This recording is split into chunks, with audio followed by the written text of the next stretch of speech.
This is the Hot Zone. Engaging with the news in a whole new way, international war correspondent Chuck Holton brings insight into areas of crisis and lets you help those affected.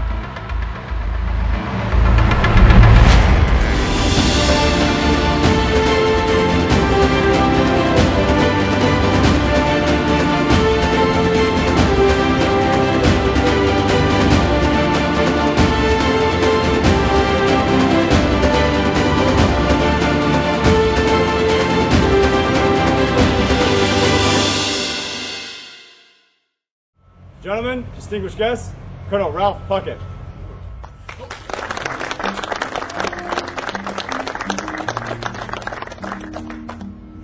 Thank you very much for that very complimentary introduction. I came from a small town, Tifton, Georgia, maybe 6,000 to 8,000 people when I was there. I had a very loving family, a father, mother, sister who was 8 years older, and a younger brother, 2.5 years older. My father was my hero. He was the one that I admired first in the world. I always wanted to be like him, and I wanted to make him proud of me. But he taught me some great lessons which have stuck with me and have guided me and have caused me to try to live the way that he would like for me to live. One, be a man, do what's right. You have to be strong enough to take risk and overcome them. When you're kicked down, kicked in the teeth, you have to get up and come back again with full steam and overcome anything that you had in your mind. I had my 15th birthday when the Japanese attacked Pearl Harbor, on that date that we got the news. And of course the country was caught up in the war, and everybody, those who went into the service, and thousands volunteered for the services. And I volunteered in the Army Air Corps Reserve. It was an Air Corps, not force, as soon as I was 17, and was sworn in 2 weeks after I was 17 in the reserve because I wanted to be part of it. Recognize that I volunteer as a Ranger. Recognize that I volunteer as a Ranger. Fully knowing the hazards of my chosen profession. Fully knowing the hazards of my chosen profession. I always endeavor to uphold the prestige. Always endeavor to hold the siege. Honor. Honor. And high esprit de corps of my Ranger regiment. High esprit de corps of my Ranger regiment. And I was in Japan in July of 1950 to be assigned over to one of the divisions in Korea. When I heard over the PA set, Lieutenant Puckett report to such and such a room in the headquarters building, I went in there and gave my snappiest salute to a very sharp-looking Lieutenant Colonel, John H. McGee. And he gave me at ease, and of course I stood at a rigid parade rest because I'd never been in front of a lieutenant colonel like that before. And he started off by saying, "I'm selecting volunteers for an extremely dangerous mission behind enemy lines." I said, "Sir, I volunteer." He said, "Don't you want to know what the job is?" I said, "Yes, sir, but I volunteer."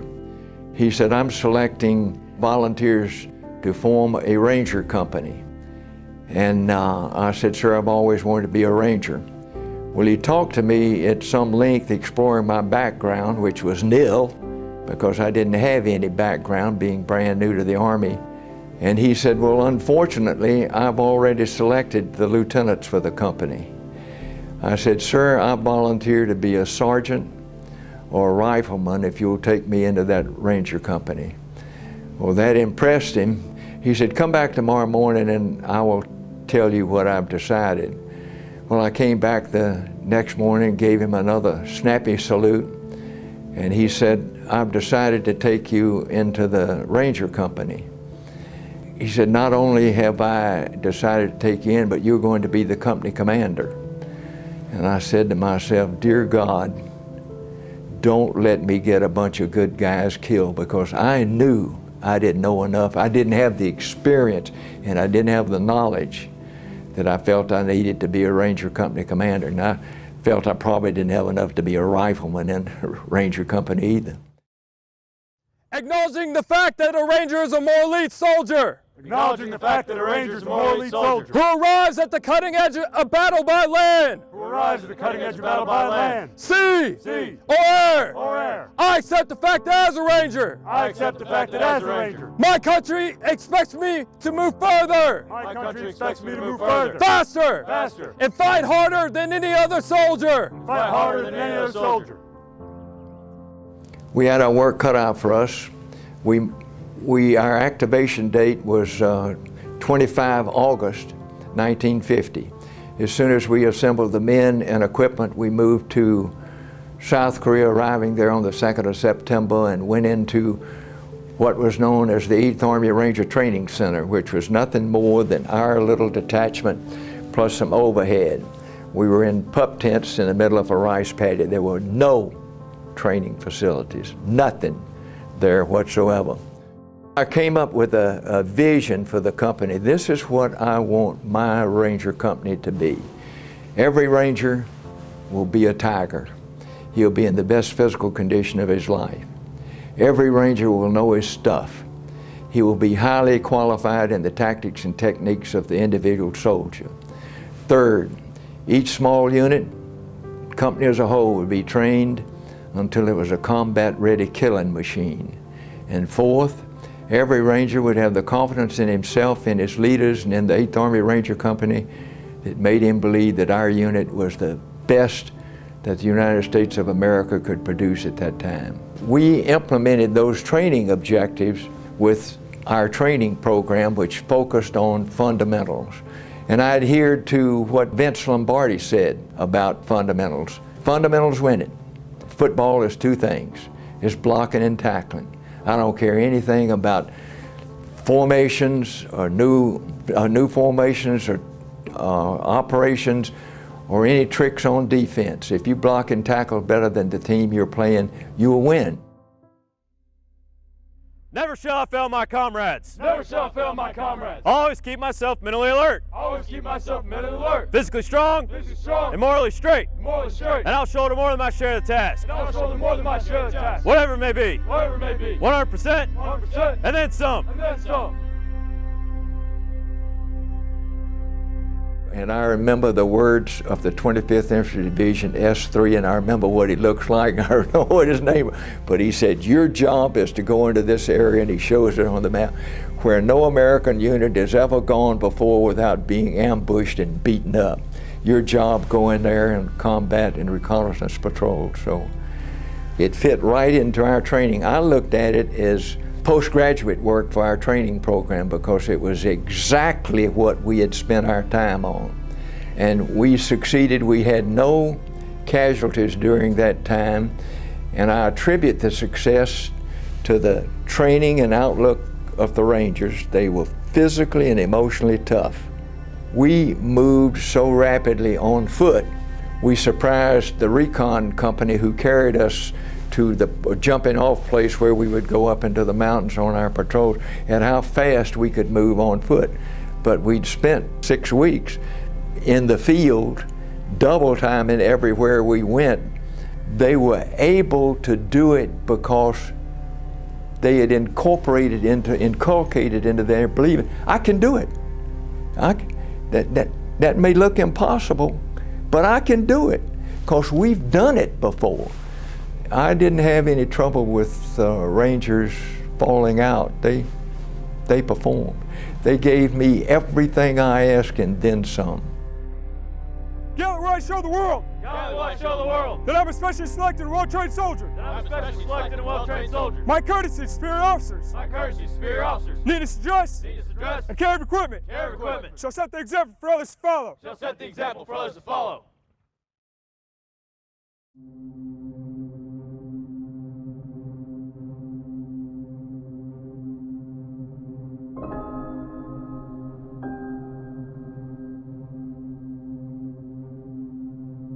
So the next morning was bright and early, a beautiful day. Colonel Dolvin, Lieutenant Colonel Dolvin, the task force commander, came up and walked out with me and the tank company commander out on the open rice paddy that the Ranger Company was to attack over that afternoon. The Ranger Company's job was to attack across 800 yards of open frozen, cleared rice paddy in Seas Hill 205 on the far side. So I went back and I briefed my platoon and we got ready and jumped off sometime in the afternoon, I've forgotten which, riding again as we'd done before on the tanks from behind the mountain to around front. As soon as we got in front, mortar fire, automatic weapons fire. The tank stopped dead, buttoned up. My Rangers, I was with the 2nd platoon this time, they jumped off, got behind a dike which was about that high. I ran behind the tank and went to the sound pilot phone, something I'd learned at Fort Benning. There's a sound pilot phone back there and it's in this box and you can open the box and talk to the tank commander.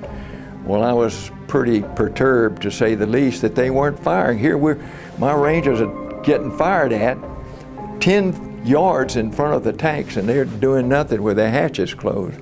I couldn't open the sound pilot box. So I climbed up on the back of the tank and am banging the hatch with my M1 rifle, which is what I carried. And finally, the tank commander opens the hatch about that far, peers out, and again I used some unprintable words that his job was to be firing.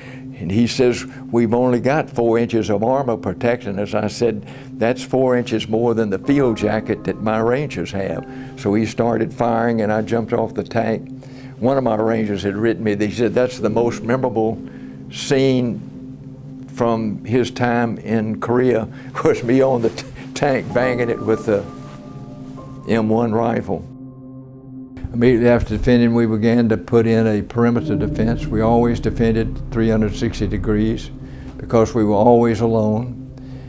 And tonight was to be no different. The closest U.S. Army ground force unit was over a mile away, so we've got to look after ourselves. I picked up one of my Rangers who had been helping a wounded Katusha, and he and I were carrying a case of hand grenades each back up the hill. And as we were entering the perimeter, we heard the Chinese blowing the whistles and bugles. That was the way they coordinated with each other.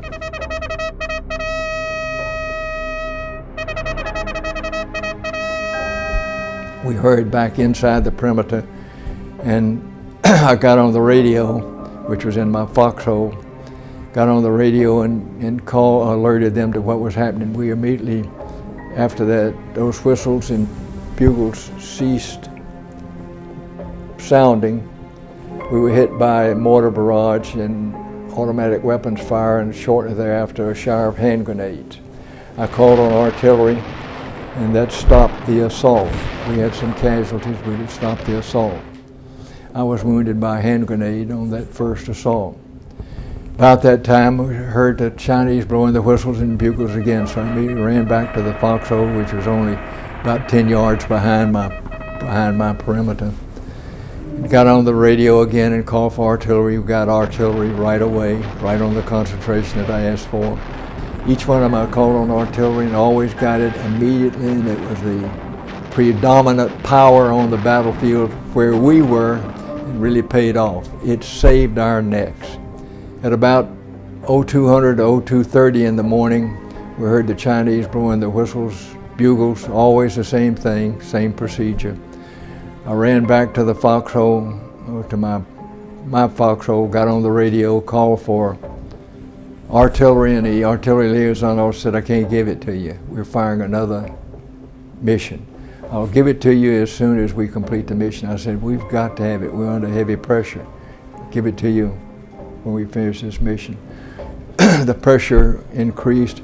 I ran back to the foxhole, got on it. Same story, we'll give it to you as soon as this mission is fired. I said, we're under great pressure, we're crumbling, we're being overrun. I just gave my unit the word to withdraw. And that was the end of the conversation. Energetically will I meet the enemies of my country. Energetically will I meet the enemies of my country. I shall defeat them on the field of battle. I shall defeat them on the field of battle. For I am better trained. For I am better trained. And will fight with all my might. And will fight with all my might. Surrender is not a Ranger word. Surrender is not a Ranger word. I will never leave a fallen comrade. I will never leave a fallen comrade. To fall into the hands of the enemy. To fall into the hands of the enemy. Under no circumstances. And under no circumstances. Will I ever embarrass my country. Will I ever embarrass my country.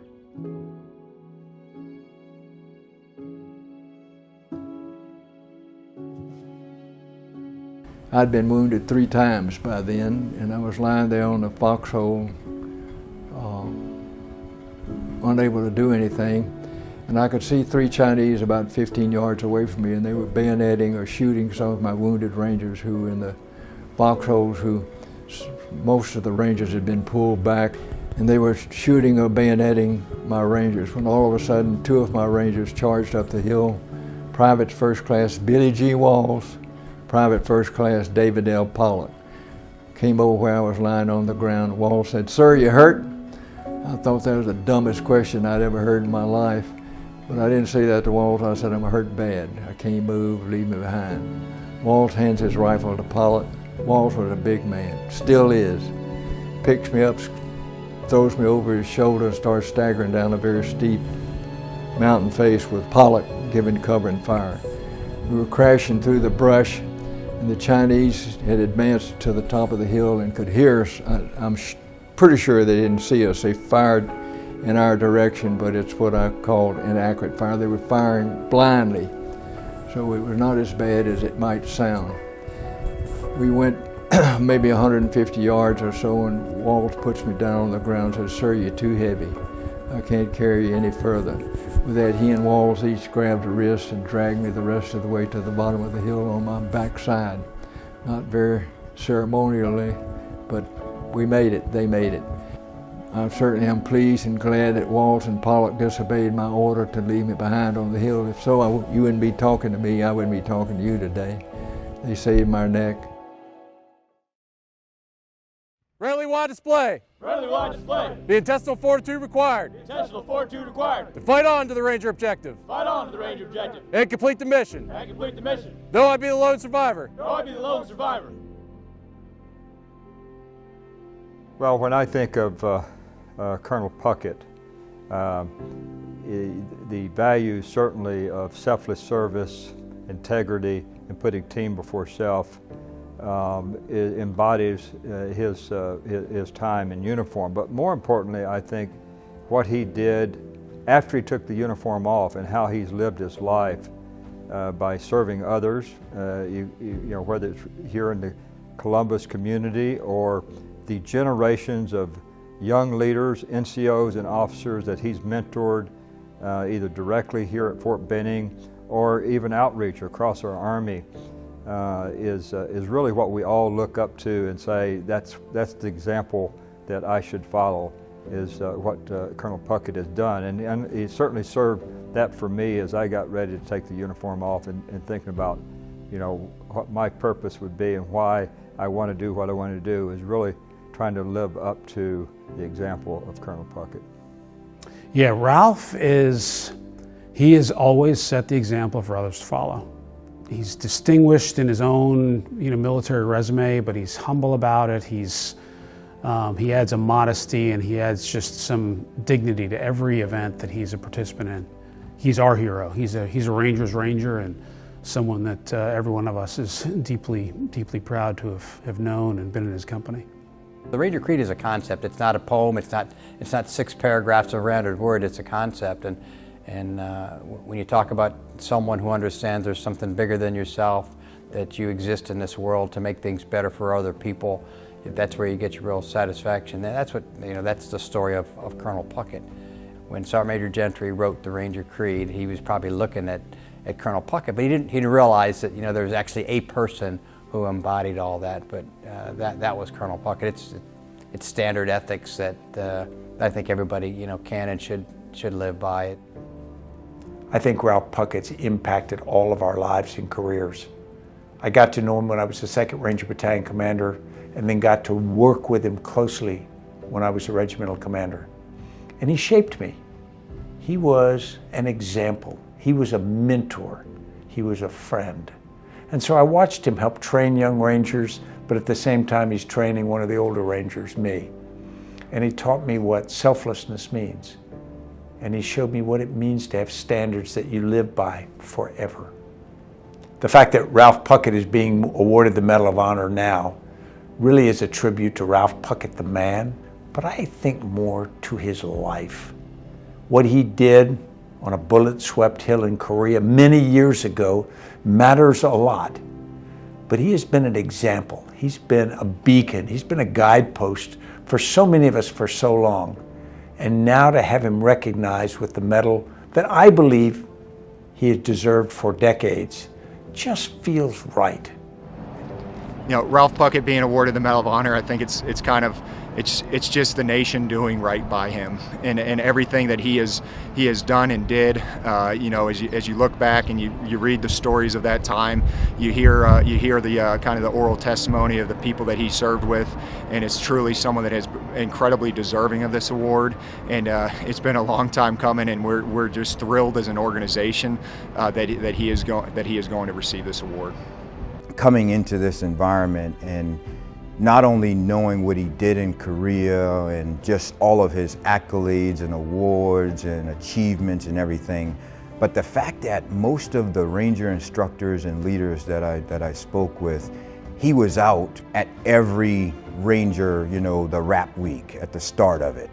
It's like, holy smokes. I mean, 90-something years old and he's still out there every day, and he is that model and, you know, someone that we will always look up to, and we'll be talking about him probably likely for the total existence of the U.S. Army Ranger School. Rather people have, you know, personal interaction or know him, and I just thank God that, you know, within my lifetime, not because he's a Medal of Honor recipient, but I was able to, you know, meet that man, hear his story, and then see him in action. That's awesome for me.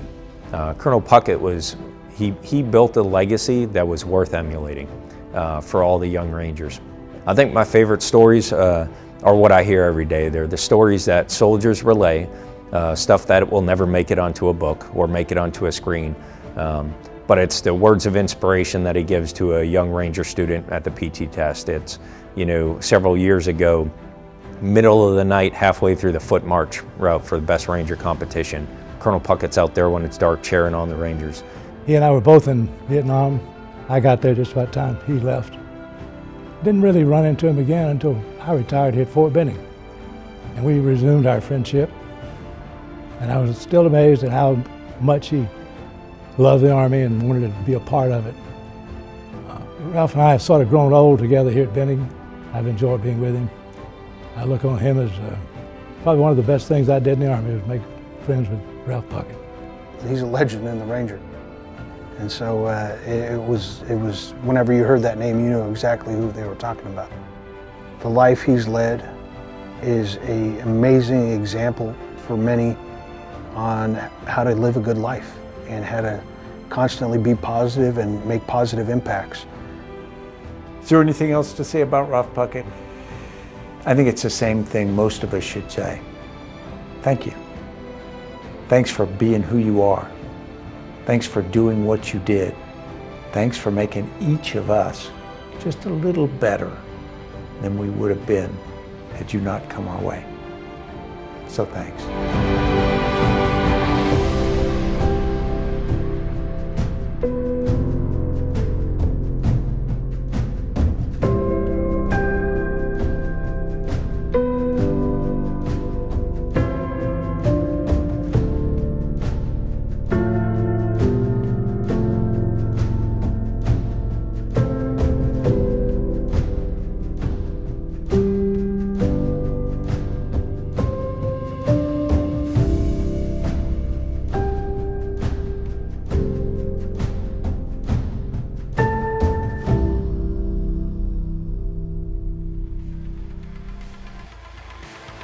The Hot Zone is produced by Amy Holton and Livefire Media. Copyright 2021.